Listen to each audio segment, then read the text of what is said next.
রানী মন্দোদরী, রানী মন্দোদরী, তুমি আরো বলো না, আমি সইতে নারী, আমি সইতে নারী চিত্তে, তুমি শিখাইতে ধরণীকে ধৈর্য ধরা, উর্বশীকে নৃত্য করার, বৈদ্যনাথকে নারী ধরা। তুমি বৃহস্পতি গেলে ব্যাকরণে শিখাইতে, তুমি শিখাইতে সৌজন্য সব যায়, সীতার জন্য সীতা ওপারে পারে রামের রাগ। তবে আমার প্রতি রাগ হয়েছিল না, ছিল কিঞ্চিত রাগ প্রকাশ।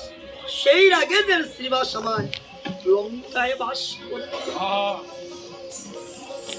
লঙ্কার যে এত বৈভব, আমরা দু ভাই জয় বিজয় মৃত্যুঞ্জয় দেখতে পেতেন শ্রী হরি। বরং লঙ্কায় এসে ক্ষুদ্র হয়ে ব্রহ্মার কাছে বরং পড়েছি ভূতলে। ব্রহ্মাকে তুচ্ছ করতেন, ব্রহ্মাকে বর্তিতে পারতেন ব্রহ্ম বস্তুর। তবে জানো রানী, আমি যে রামের সীতাকে হরণী করে, না না, তোমাদের মনে হয়েছে এক ভাব, আর আমার মনে হয়েছে অন্য ভাব। আমার মনে কি ভাব হয়েছে, ভগীরথ সগর বংশের জন্ম গ্রহণ করে গঙ্গাকে আনয়ন করেছে তার বংশকে উদ্ধার করবার। আর আমি পঞ্চবটী কানন হতে মা জানকীকে হরণে করে এনেছি আমার এই রাক্ষস কুলকে উদ্ধার করবার জন্য।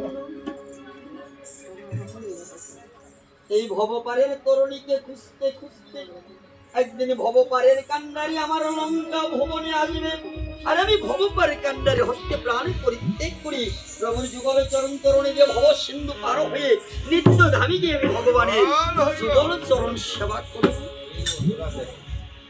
আর এখন জেনে শুনি রামের সীতা যদি আমি রামকে ফিরিয়ে দিই, পিছনে আমার ভাই বিভীষণ হেসে হেসে বলবে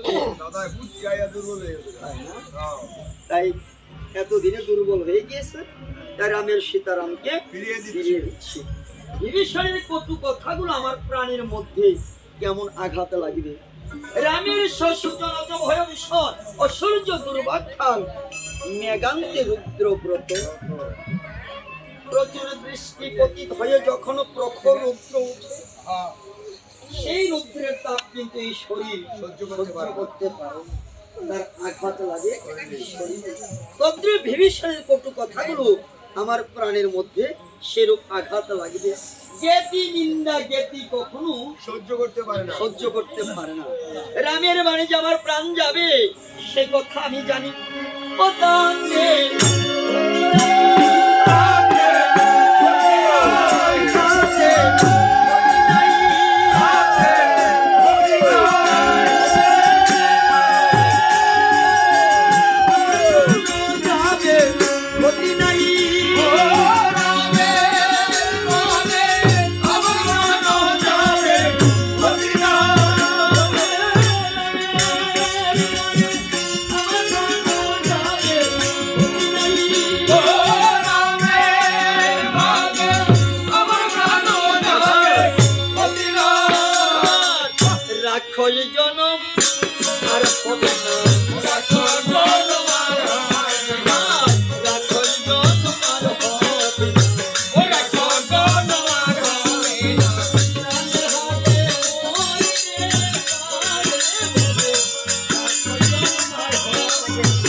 পূর্বে যদি মহারাজের মনে সজ্ঞানের ভাব উদয় হতো তাহলে কি সোনার লঙ্কা কেনা পড়ে রাবণ বলছে, রানী তুমি কি ভাবছো আমি সাধন ভজনের কথায় আমার পুত্র সুখী জ্বালা ভুলে গেছি? না, আমার হৃদয়ের মধ্যে এখন পুত্র সুখের আগুন দাউ দাউ করে জ্বলছে। এখন আমি যুদ্ধে যাবো, যুদ্ধে যে দুষ্ট রাম লক্ষ্মণের সঙ্গে থাকবে, আমি আমার পুত্র সুখী যা সারথি, এখন আমার অস্ত্র চাকার হত্যানা সাজিয়ে দাও সারথি পব